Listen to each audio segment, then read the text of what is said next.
Hey, this is Jack Bourne. I'm the founder of Deadline Funnel, and I'm here with Chris, who's a Deadline Funnel client. And Chris reached out to us through our support, and let us know that he's getting just really, really phenomenal results with Deadline Funnel. For reasons involving his business and competition, he just really wants to keep the details of exactly what site it is a little bit hush hush. So, Chris, welcome to the call, and great to have you here. Hey, nice to meet you, Jack. Glad to be here. Yeah. So what can you tell us about your experience using Deadline Funnel, and can you get into a little bit of the detail about the type of campaign that you set up? Yeah, absolutely. Yeah, so we sell online training, basically, like a lot of other people at this point. And we've always done traditional launches, very manual launches in the past for a lot of our products as they've been released. And then we would, gather some leads, mostly via Facebook ads for a little while, a couple months typically. And then we would manually do another launch, rinse and repeat over and over. Mhm. And as you've said in much of your marketing, it's kind of awful after a while, and it takes so much attention, and it's quite honestly pretty stressful to continually manually run these launches and be hitting send on a series of 15 emails every single time. And so I had found you, and I wanted to inject. I originally used a competitor of yours Oh, to just have some scarcity with a timer-based type of closing setup. And then but it was still very manual. I still had to open and close pages myself at the end of these launches. Then when I found Deadline Funnel, and I realized that everything could be really set up evergreen, that kind of changed everything for us. So pretty much what we do now, rather than create a product, launch a product, launch a product, launch a product, launch a product manually, we create the product, we launch it once, manually, make sure mhm. we have our finger on the pulse the entire time. And then after that, assuming everything goes well and nothing needs to be corrected, we'll create a deadline funnel out of it, an evergreen campaign. And then that will be connected to our Facebook ad funnel. And it just kind of goes in the background. And the only thing we really have to worry about is just handling customer support in the meantime. Awesome, awesome. Let me ask you a few follow-up questions on your funnel. So you do a launch. It makes a ton of sense, like you said, to keep your finger on the pulse, make sure you have the messaging right. So my question is, once that's over and you switch to the evergreen, is it replicating the launch? Is it open cart, closed cart, or is it, hey, you can buy this anytime, but it's at a higher price without all the bonuses, and now you can get it with this special package? How do you approach that? Yeah, so it is an open cart, closed cart. That's the primary driver of scarcity. Throughout the launch, we also do offer timer-based bonuses. Hmm. Um, Usually just one.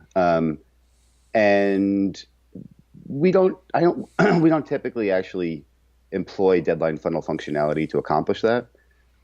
So pretty much deadline funnel is just opening, closing our cart, and then giving accurate deadlines as we go throughout the funnel. Right. Um, yeah, So someone comes in via a Facebook ad.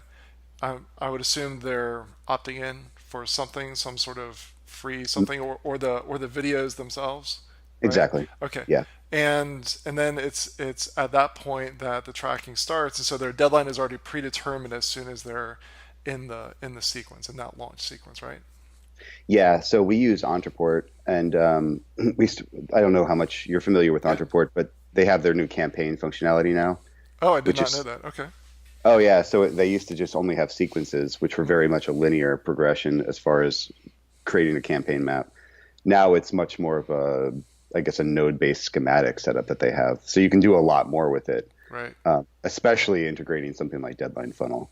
But that said, we haven't transferred over to campaigns yet. So basically, somebody will come in through our lead magnet, typically either an ebook or a sample video of some sort. Um, we use the API functionality of Deadline Funnel to then, I guess, post data, Yeah, something. yeah. So for someone watching, going, "Whoa, API, what do you?" So it's just synchronizing the two softwares talking to each other to synchronize, so that when your emails are saying, "Hey, tomorrow's the deadline," Deadline Funnel agrees. Yep, tomorrow's the deadline. And it was really, yeah, exactly. It sounds more complicated, right? But it was, I mean, I'm not a tech guy like yourself, and it was super easy to set up. I just followed your instructions and copied and pasted things. Beautiful. So Yeah. let me ask you this: are you, for the people that come into your list, let's say the folks, whether they buy or not, but now they might buy something else, are you then using how do I want to call this, behavior-based triggers to put them into other sequences for other products that also end in a deadline? I should be, but we're Okay. not that sophisticated yet. Well, that's going to be version 2. That'll really take things up a notch. Yeah, yeah, we have a couple basically different funnels that don't necessarily talk to each other at this point, which is not ideal. We have one for one product and another for another product, and people can come in and they're if somebody hasn't purchased from one of our products at the end of their funnel, we do actually set a timer for them of about 60 days, after which point they'll be bounced into the other product's funnel. Um, which is also set up with deadline funnel, and then they'll have a scarcity based launch to go through there. But there's a lot more we could be doing with, like you said, behavioral based triggers. So, can you give me a sense of what it was like for your business, both in terms of your sanity and workflow, and also in terms of you may not. I'd love to hear real revenue numbers, or at least give us like how things improved when you went from doing launches, and you're limited no matter how aggressive you are with like rerunning them, you still have to manually do it. So now this is set up and running all the time. There's literally the launch is literally ending every single day, correct? For It someone. is. Okay, for Yeah, someone, yeah. yeah. So how has that changed? What's been the change from before and after in terms of, let's start with, you said that before it took a lot of work. So I would imagine now it's kind of hands off. Yeah, yeah. So sanity based is a great place to start because previously, like I said, we would gather leads typically for 2 months, all via Facebook ads, and depending on how ads were converting at that point, front end metrics, that would mean anywhere from 5,000 leads to maybe 20,000 leads. They would become part of our new launch in whatever quarter of the year that happened to fall, and then yeah, it was pretty stressful because we had just gone into the hole X number of thousands of dollars on Facebook ads and seen zero revenue until we actually decided to launch this. And we're like, man, I hope those were some worthwhile leads and they're Yeah. actually going to convert. Um, so I guess two important things. So that made it stressful in addition to just manually running that launch, which we don't have to do anymore because it's all handled by Deadline Funnel. But then as far as the actual value of the leads, it's, I would estimate for us, the leads have tripled in value Yeah. because we're offering them something when they're hot Yeah. rather than two Yeah. months later. Yeah.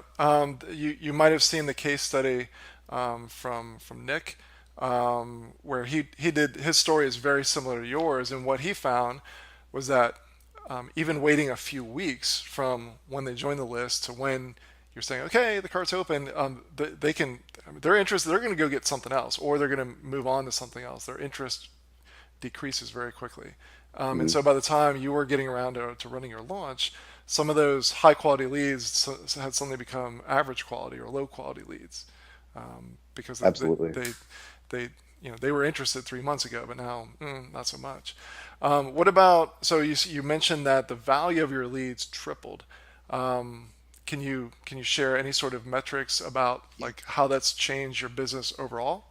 Absolutely. Yeah. So I don't have the exact numbers, but it's something like originally like 0.5% conversion rate up to like 1.5% conversion Oh rate. wow, wow. Um, and what that's really meant for us is that, I mean, I studied a little bit of Russell Brunson, and something I took away from his books were the I think he was also quoting somebody else, but the person who can afford to pay the most to Mhm. acquire a customer wins. Right. So by increasing the value of our leads, now we can compete more effectively with the Facebook bidding system. So, like recently, I don't know if other people have noticed this, but at least on my end, my ads on Facebook have been like really poorly performing. I don't know whether it's something to do with the drama in the news or what, but it's okay because we have a lot of buffer now, and our ROI is, maybe it used to be a 20 to 50% ROI, or 120 to 150% ROI. Now it's 300% ROI, and we can absorb fluctuations in the market a little bit easier. And I would imagine that your cash flow for the business has improved dramatically because you're not going into the hole as you were talking about before. Exactly. Yeah. Yeah. And as a lot of people do, like, we like to offer payment plans and stuff like that, which is a cash flow challenge, obviously. And this has made that a lot easier to do.